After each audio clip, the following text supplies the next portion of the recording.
afternoon, everyone. It's your favorite Michael Myers cosplayer with my number one video. My first. I said that wrong. Basically, this is my first, voice recorded video that I'm putting on this channel. Um, so I apologize if there's some background noise. Uh, it's just how it works, right? So up for the topic of today, right? So there's been a topic that I've been wanting to talk about for a long time, right?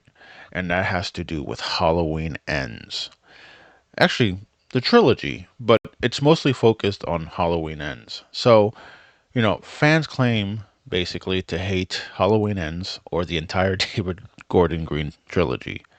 They say Kills was bad because of the evil dies tonight chants, the mob behavior, um, that it wasn't realistic apparently. They complain that Corey shouldn't be in Halloween Ends because he ruins the story. There's no reason for him to be in it. Or other fans will say he should have been, in previous films. Um, and you're going to hear a lot, right? I don't usually typically have a script. I just talk. Uh, I prefer it that way. Uh, you know, um, they complain about the romance between him and Allison being unbelievable, that people don't fall in love like that. Some say Laurie, you know, is unrealistic when it comes to trying to move on with her daughter. Karen's death. The daughter that I don't really like, or probably other people don't like. Karen kind of sucks as a character, I think, personally, anyways. Um, but here's the thing, right?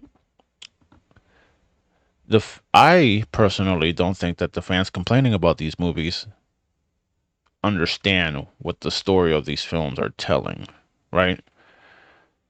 Because if you look at the timeline from 1978 to Ends, you know, I think that thematically, it's actually a good, consistent story about fear, trauma, and what happens when a community lets that fear consume them, right? So it's almost like, what's the word I'm looking for? It has to do with social, right? It's like almost like they're, making a social talk, but it's not like a preachy, um, smacking you over the head like you're an idiot type of, what a lot of these weird, politically driven social talks on shows and cartoons and etc. tend to be, uh, which is good. So the format for this, I'm going to talk about the Halloween '78 movie. I'm going to talk about Halloween 2018, Kills, Ends, and then I'm going to jump back and forth between films as much as I can remember, whatever, right? So let's start with the 1978, right? So with the 1978 movie, uh, you have people who complain about like Michael dying in Halloween Ends, right? So in the Halloween '78 movie, what you're being introduced to is a Michael Myers that's supposed to be between a man and the supernatural, as John Carpenter likes to demonstrate or say. That basically Michael is a bit supernatural, but he's also still human. It's a line between the two. He's a bit of both, which means that he can die, but he can also have like supernatural abilities. He can last longer than most people, etc., etc., etc. Something that you have to understand, right, about the character of Michael and the characters around him is like, for example, when Loomis screams at him, talking about, oh, the devil's eyes, he's pure evil. You have to come from the perspective that a lot of these characters are talking about, the character. They're not, how do I explain this better? So they're basically trying to rationalize a serial killer. And a lot of people during the time in 1978 will be like, oh, that's the devil or whatnot. You know what I mean? So it's some demonic force and etc. So Loomis is trying to rationalize that by calling him, he has the devil's eyes or he's pure evil because the kid became a serial killer and essentially started killing people in the asylum, as you see in the comic books and etc. Uh, because a lot of these stuff, I think, anyways, gets put into perspective without telling you too much. So that's Loomis's rationale. And then you have Laurie, who got attacked by the shape, and we all know that's going to build some trauma. She's a survivor. Most of her friends died. She's going to think that Michael's after her, right? So 78 starts everything. You get introduced to this supernatural between human type of character in Michael, where the fear starts, and then you have characters like Loomis telling you, in other words, oh, he's the devil, or he has the devil's eyes, he's pure evil, I shot him 6 times, he can't be stopped, da da da da da, he has to get, Michael has to be killed. Then you swing to 2018, right? And in 2018, it's all about trauma, or at least the David Gordon Green trilogy is, right? So we find out that thanks to the 78 events, Laurie, 40 years later, is all messed up. She basically thinks Michael's after her. She wants to kill herself. She basically wants to. She basically, ruined her own family. She trained her daughter from a young age to defend herself just in case Michael died. So she's traumatized. Uh,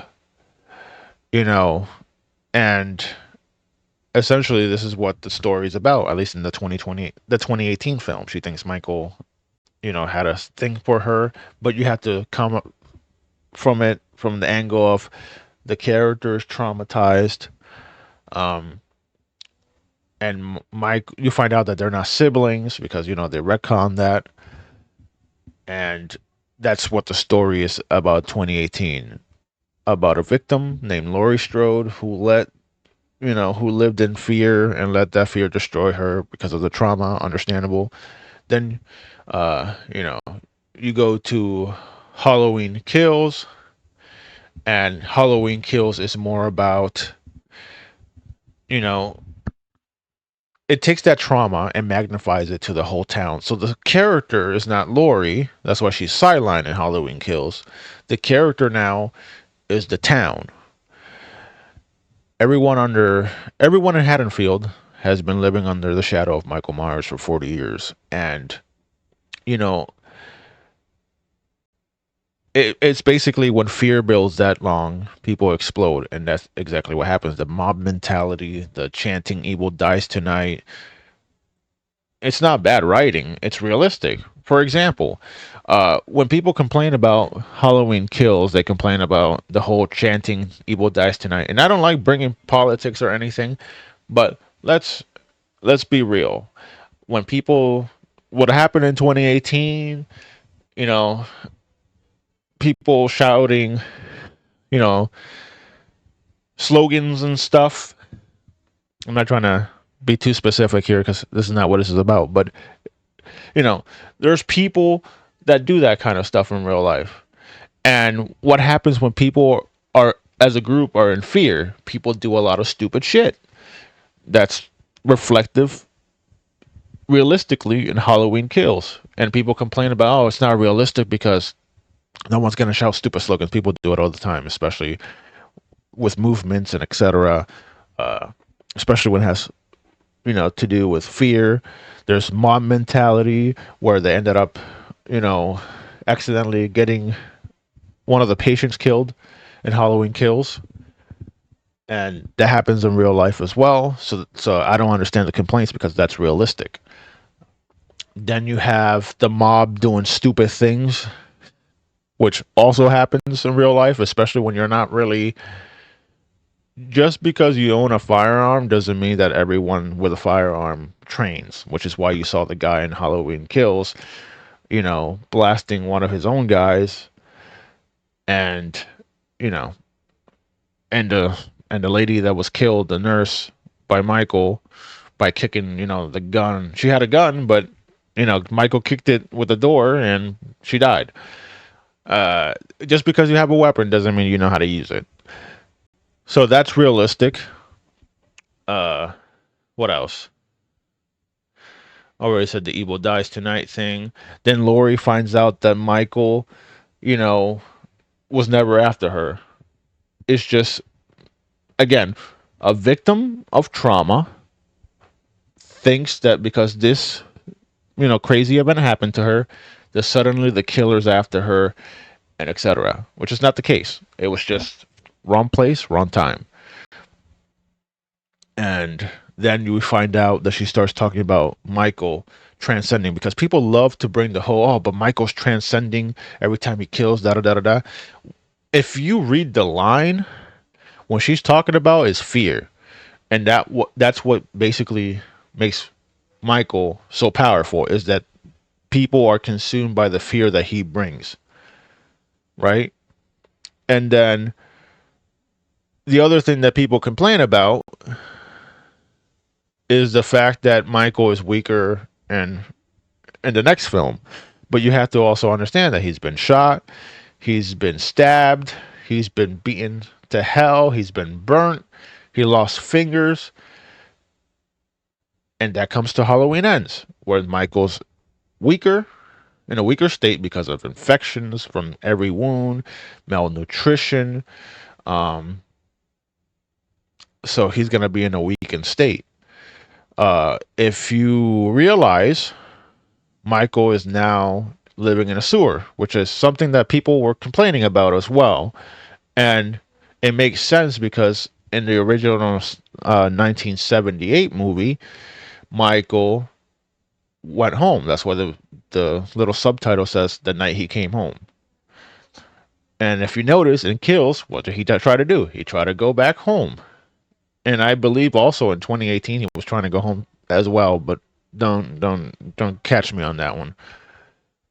So now he lives in a sewer because if you see, they destroyed his home, so he has nowhere to go. So he's now malnutritioned, he has damage, he's infected, so he's just lying low to die. Basically, he basically gave up. He basically did what he had to do. You got to remember, he's also old. I agree with that whole old thing. I wouldn't have made Michael older, but they wanted to. At least I would have kept him younger personally. Even even if if it's been 40 years, I think that a supernatural aspect of Michael would have been. But I get what they were trying to do, right? Because Halloween Ends is about Michael passing the evil to someone else, and which I forgot to mention. So Halloween Ends. The theme about that is what happens when you know how do I explain it? It's basically the consequences of fear, right? Uh, this is where the story gets really misunderstood, right? Because fans hate Corey. They say he shouldn't be there, but that's the point. The movie isn't about Michael being absent, and I do agree that Michael should have been there more. And I would like to bring up the novel because the novel does show Michael how Michael escapes kills, the night in kills, um, where he ends up after that, which is I think under a butcher store or something like that, a meat store, whatever you want to call it, and that's how he feeds himself. They also introduced the supernatural element of Michael as well, which I thought was cool. The fact that he could transfer his evil to other people, but where was that ability before? Uh, and that ability does come from the comics because in one of the comics, if I remember correctly, Laurie ends up becoming the shape herself. And I think that's kind of cool because it brings another supernatural ability to the character. And I could see Michael going around and turning people crazy. It's almost like what Jason does with other characters that makes them crazy and then act like him sometimes, which is kind of cool. So we understand it from the novel that apparently some father kidnapped his own daughter, and Michael goes and sees her tied up in a chair, and then he transfers his evil into her, which apparently in the novel happened even faster than Corey, and she kills her dad and escapes or whatever. Michael goes into hiding in the cave because his home is destroyed. There was a whole year of them hunting him, and you know it is. And then we find him in a weakened state. He finds Corey, but back to the thing, right? Uh, it's mostly about fear. How fear lives on even without him, right? That's why he's not in the film much, but I wish he would have been more because I wanted the explanations of what happened after kills and some of the things the novel did. But that was why he was mostly, well, besides corporate meddling, because the corporate there was corporate meddling in the movie as well, from what I understand or read. The town has lost its mind, right? At this point, you see that because the town has been going, people from the town has been going around killing each other and blaming it on Michael. You've seen other people, you know, kill themselves. And I don't know if saying these things are YouTube okay, but since there's about a movie, I don't think they care that much. And you also see it in them trying, because, for example, when the kid's dad, when Corey accidentally kills the kid later in the story or in the movie, the guy says, it's hard to grieve. I'm gonna say it in my own words. It's hard to grieve because I feel like everyone else in this town took my pain and suffering and made it all about them. And you see that happening in Kills as well, where the mob did the same thing. That took, the main three characters or four, took their trauma and tried to bring it on about themselves. That's why a lot of them ended up dead at the end. And you could see that clearly in Halloween Ends. And, it gets to the point where they're so consumed by this stuff that they turn on each other. They can't find the original boogeyman, right? So they create a new one. And they also lash out on the victim. They victim blame Laurie, say that it's her fault that she tried to sexually arouse Michael somehow, and blame her, I'm sorry, for Michael's rampage, which is insane. But people do that. That is realistic. And when people are out for blood and take the trauma of someone else to make it about their problems, guess what happens? People want blood, and people are going to attack the next person, which happened to be Corey. That's why because people complain, oh, Corey should have been introduced in the last film. Yeah, no. The reason why he's introduced in this current film is because it makes sense narrative-wise.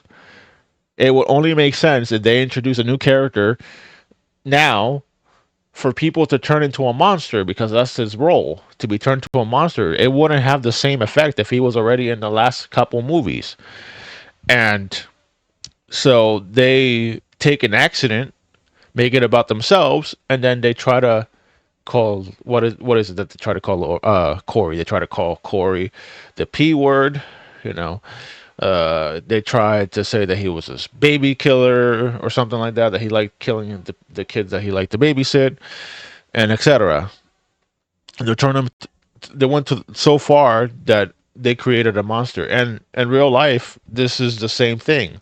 Society takes innocent people and also turns them into monsters. This is why when the Joker movie came out, the most recent one with Phoenix, they had to have guards or police stationed at the theaters because, let's be real, they were afraid that people might wake up and da da da da da. Because the truth is that that's what happens in society. A lot of these people are innocent people, like the Joker, who had mental issues and etc. It got treated like shit. Life treated them like shit. Society treated them like shit. And unfortunately, they snap and they do the things that they did. And that's basically what happened with Corey. And that's a very realistic thing that happens a lot. And if I'm honest, I think that the reason why people complain about kills, the chants, and the mob thing, and Halloween ends, and the things that I've mentioned so far, is because, to be real, a lot of this stuff hits home. It's a social commentary, and not on, not in a preachy, political, annoying way, but and I think it's in a good way. And I don't think that people like that very much, because, to be fair, most of the arguments that I see for the hatred of the movie don't logically make sense. Like, some things that do make sense. Okay, Michael should have been in the movie longer. Okay, cool. Um, you know, and but it's only like one or two things that I can legitimately agree with, and then the rest is just stupid, in my opinion.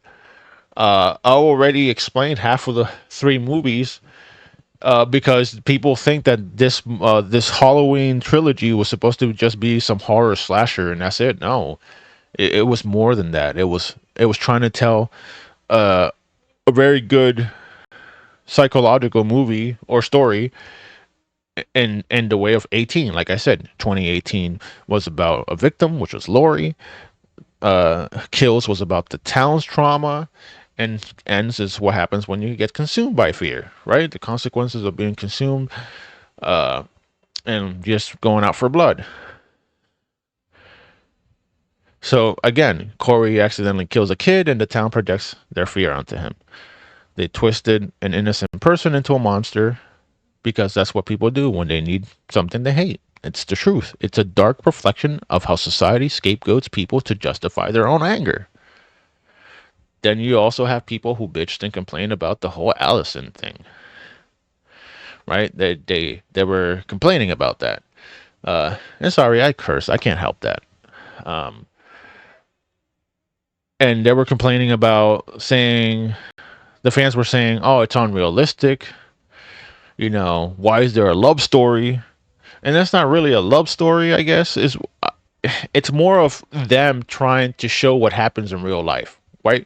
So Allison had her parents killed by Michael, both parents, in fact. Her dad died in 2018, and her mom died in ends. Kills. And basically, she's traumatized.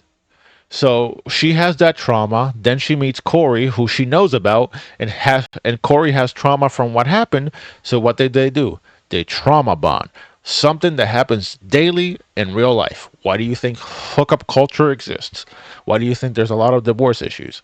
Why do you think there's a lot of single parents? Why most relationships don't work? Because most people are only together because of trauma, not for legit reasons. And I'm not trying to be preachy, I'm not trying to be political or anything, but I'm pointing out something realistic in real life. So it makes sense that these two characters end up together and have sex because trauma. And they even talk about it because Corey tells her, "I'm not your damn side project." But, they're both treating each other like that, which is the irony of that. And that's, again, a realistic thing that happens in real life. So I don't understand the complaints. It's not romance. It's just trauma bonding. Let's see what else.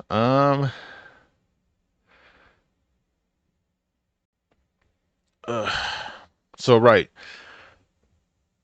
And that's one complaint. That's another complaint that, again, I don't understand, because it is realistic. It is realistic. And then another complaint is, because I was talking to a buddy, is that apparently that Allison doesn't get better, she reverts. And I told him, I was like, yes, because the truth in that is that she's traumatized. And when have you seen traumatized people actually do something better for themselves? They don't. Most of the time, when people are traumatized, they go deeper in the hole and they get worse. So of course, Allison is not going to get better in this movie. Hell, people complain even about Laurie. Oh, Laurie, gave up on her daughter so quick. It's like, no. Well, first of all, Laurie spent a whole year looking for Michael. Nothing happened. So at that point, she's not going to keep chasing even more. She tried therapy, but you can see that the old Laurie tends to pop out from time to time. She tries very hard, but she fails. That's realistic. People don't change in 4 years. Well, people can change in 4 years, but not they're not gonna drop that in that fast, right? But she's doing better because it's been 4 years. It makes sense that she's trying to move on because look at where it got her when she didn't move on. She got her son-in-law killed and she got her daughter killed. Hello, makes sense. It's not like she moved on. She didn't. She's trying to. But she's lying to herself because you can see the old Laurie come out. It never goes away as much as she tries. Um, what's the other thing? There's a couple things.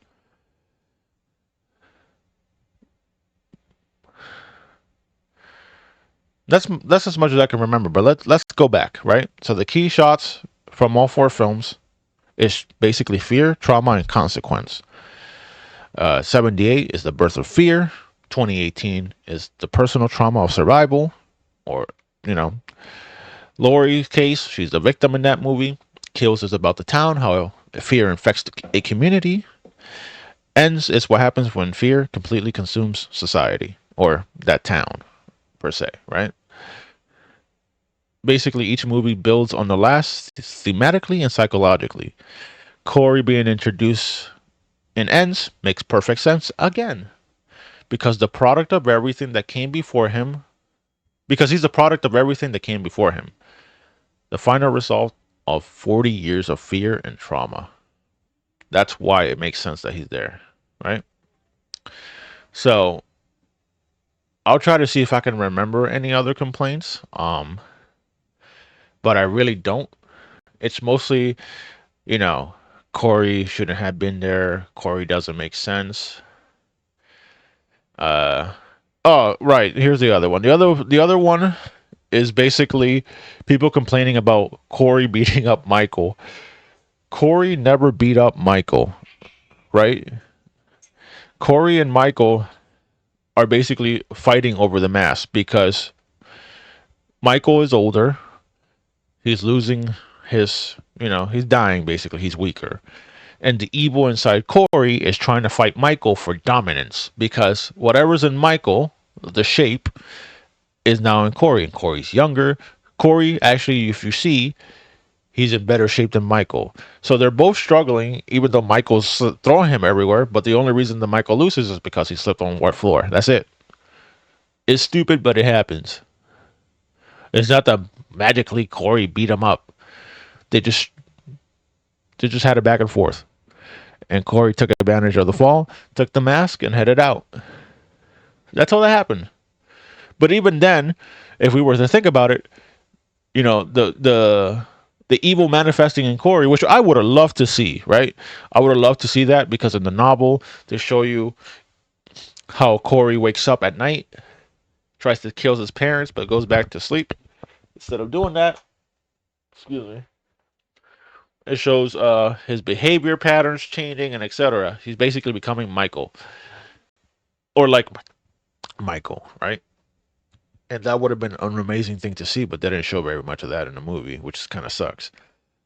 So if that was a complaint, then I agree with that too.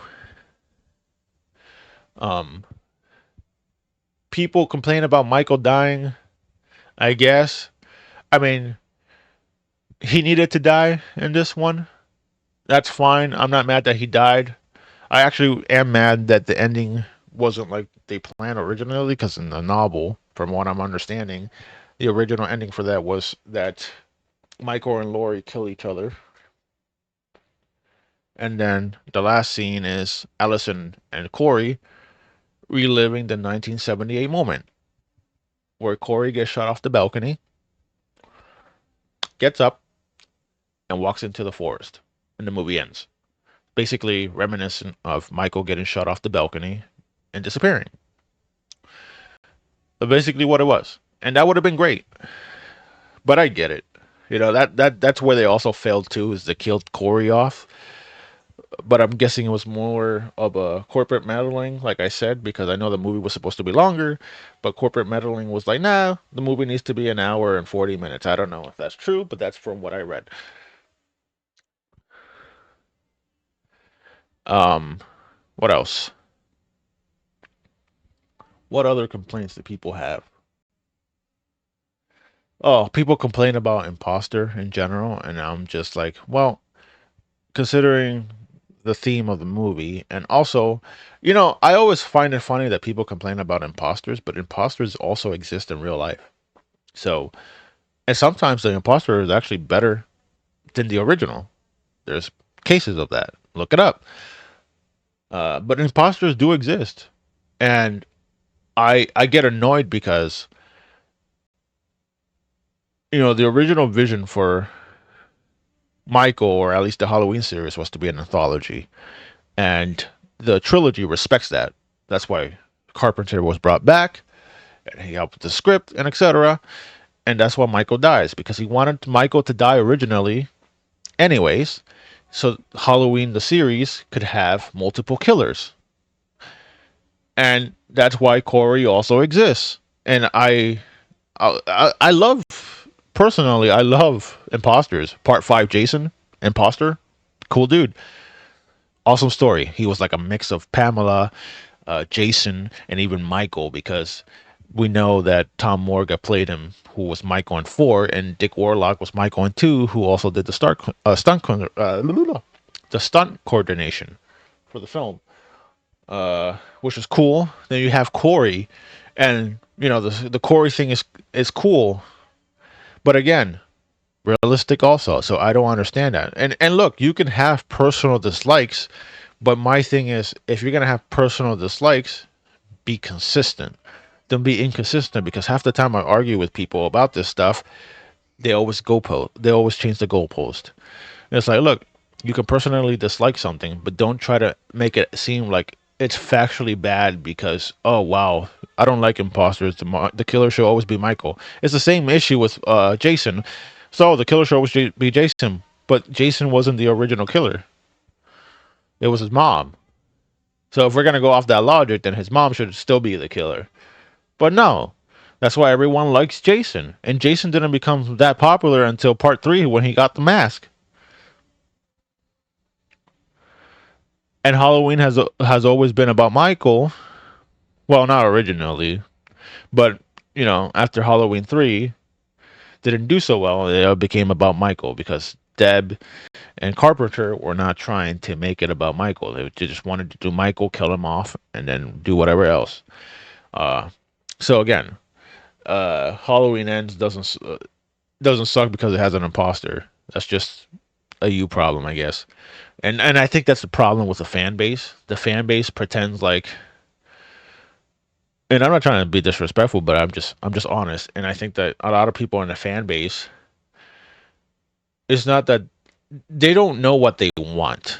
Because, for example, they asked for a scary Michael in 2018. They got it. They complained about that. They wanted more kills. Halloween Kills gave them more kills. They complained about that. Then they wanted a final fight between Laurie and Michael. They complain about that too. And it makes sense, because people complain about, oh, I don't like how Michael and Laurie got in the end. But it makes sense, because Michael doesn't care about Laurie, right? That was established in Halloween Kills. So the only way that you can get him to fight her one last time is if you use Corey to get him there. Because what other reason would Michael have to come there? No other reason. And it's supposed to feel like two strangers without a connection, because Michael doesn't give a shit about Laurie. So it's not supposed to feel like, oh yeah, she has her comeback. No, you're only supposed to feel that from her side, because that's the way she sees it. And then you're supposed to not feel that at the same time, because that's the way he sees it, because he doesn't care about her. And that's why it worked the way that it worked. You don't have to personally like it, I guess, but to say that the movie's bad because that I don't know, man. I think a lot of people are reaching here, um, because that's one of the possible ways to actually get Michael to meet Laurie was that because Corey was the only thing that was connected to Michael in that entire movie, nothing else. And I don't know if I can remember any other complaints about the movie. I know it was about Corey being in the movie that introduced uh unrealistic relationship, which is not true. Um, you know, the fact that Michael's weak, we already know why he's weak. Uh, the you know the chanting and kills realistic, the mob mentality realistic. It's just again, I think it's a point that someone made, and I don't think that people, and I think it's true to a certain degree. I don't think that people, a lot of fans are Halloween fans. I think they're Michael Myers fans, and that's fine. I'm a fan of both. Um, because people like Michael, and that's fine. I like Michael too, but I also like Halloween, and I'm not against Halloween having new killers or Michael dying here or having an imposter or whatever the hell people want to do. As long as it's fun, it's good, it makes sense. I'm open to new ideas, and I think that's the problem with the fan base. Not all of them, but a lot of people like to gatekeep. Like they're the gatekeepers of the fucking community or something. It's a toxic hellhole, and it's annoying. Like because I feel that no one can please you in any kind of way. Meaning that if they do what you want, if they do what the fans want, the fans complain. If they don't do what the fans want, they complain because they tell them, "Oh, try some." When they tell, so when the fan base says, "Try something new," they complain because they didn't like what the new thing was, even though they said try something new. When the fan base says go back to we want the original stuff, when they get the original stuff, they complain about that too. Now they tell you to balance it, and when you balance it, guess what? They complain. So you can never make people happy, and you should never make a movie based on making people happy. Yes, you want to make money, but the problem is that if you're always catering to your fan base, then it kills you creatively because then you're too afraid. Oh, I can't try this new thing because if I try this new thing, the fan base might come and find my house and do and be violent towards me and threaten me and etc. Which is crazy. It's just a movie, bro. It's not that deep. Uh, and that's a problem. They're afraid to do new things because the fan base doesn't like new things, even though it claims to like new things or etc. It's never happy, and I think that the reason why a lot of these films suffer is because the fan base itself is never open mindedly about anything. And even the things that like I said, even the things that they want or say they want, they complain about too. So you can never make them happy. This is the same fan base that says, the trilogy sucked, right? But the scariest Michael is 1978 Michael. And let's be real, I like almost all kinds of Michaels, right? But the Halloween one Michael, first of all, he's not scary. He's 5'11", bro. Let's be real about that. He's a super skinny dude with a goofy ass mask on. Let's be real about that. There's nothing scary about the guy. Nothing scary. Now, James Drew Courtney is what Kane Hodder is to Jason. So when Kane Hodder took Jason, Jason became this badass moving, badass destructive character that people love. And James Drew Courtney did the same thing to Michael. Most of the Michaels from Halloween 1 to 7 were trash. And I've met, and it's not to attack the actors because I've met most of them. They're cool people and etc. It's just that the character itself, that design wise is horrible. That's number one. Uh, you know, and they're not scary. Maybe to that generation it was scary, but it ain't scary to me. And I think a lot of the looks were goofy again, and they all played the character as best as they could, which is fine. I'm not again not shitting on the actors. The actors are pretty cool. I've talked to Douglas Tate. I've met Nick Castle. I met James, uh, the one from Halloween 5's Dawn. I've met the Unmasked Halloween one, Michael. I've met Flashback Michael. I met the new Dr. Loomis. Who else did I meet? I think that's pretty much it. But anyways, I'm getting sidetracked here. Uh, Michael did not become scary as a character until James Ducournau started playing the character. He's basically the Kane Hodder of Halloween because his movements, the way he moves, the way he kills, and etc., is what makes Michael scary from 18 to ends. And you also got to give Chris Nelson, the mask guy, some credit because the 2018 mask is scary. It's beautiful. It's a beautiful mask. That's why you'll always see me do the 2018 look. The only time I do the ends look is for Corey because I dress up as Corey as well, and the flashback, which are all cool. So, you know, even though I have a bit of a gripe, I don't like the way Nelson painted the kills and the ends. It's nothing against him. I don't personally like it. Um, I would have went about it a different way. I do enjoy the grungy version that he made up to 2018. I still think he should have done like crackle effects on the paint because it's been 40 years. So a few cracks of paint here and there would have been nice. That's why I enjoyed Nick Malpagano's Dead Relic version. Awesome. I feel like that would have also made the look good. Again, not attacking these people. Just a different taste and paint jobs or whatever you want to call it. But yeah, I haven't seen much, logical stances against, Halloween Ends or the trilogy itself. You got to remember people aren't perfect, so the movies are never going to be perfect. Welcome to human society. The human error is a thing. Uh, so it's unrealistic to ask for perfection. But I think that with the explanations that I've given, even though they're long-winded, that hopefully it makes you guys see a perspective.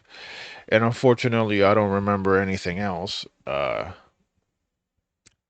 any other complaints. But yeah, I enjoyed Halloween Ends. I enjoyed Kills. I enjoyed the 2018. Um, I still haven't seen H1 fully. I've seen clips here and there because I don't really think that Michael's scary, but I'll watch it eventually.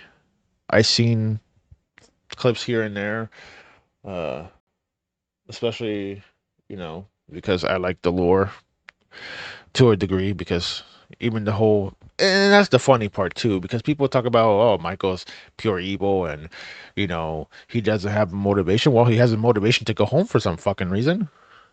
How about that? That's something. That's a motivation if I seen one. He does it in 2 films.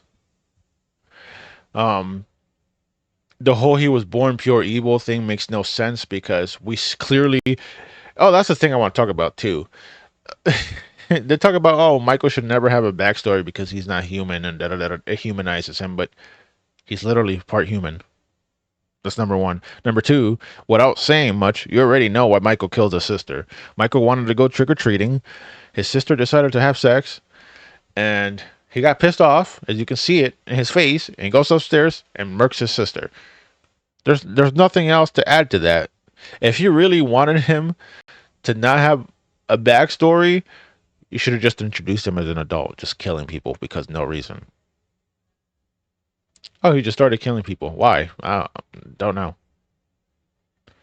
But even then, there's always a motivation for something, right? Whether it's something dark controlling you or you wanting to do something, eh, there's always an explanation for things. People don't aren't magically born evil unless you're Damon from The Omen. That see, if he was born pure evil, he would be that little kid, but he wasn't. Again, a lot of the stuff is mostly characters being superstitious. A lot of the things make sense, and yeah, unfortunately, we know that why he killed his sister. There's nothing else to really be like, oh yeah, he's pure evil. Like he just killed his sister. I mean, it's evil, but I wouldn't say he was born with the devil's eyes or whatever. It's just characters being superstitious.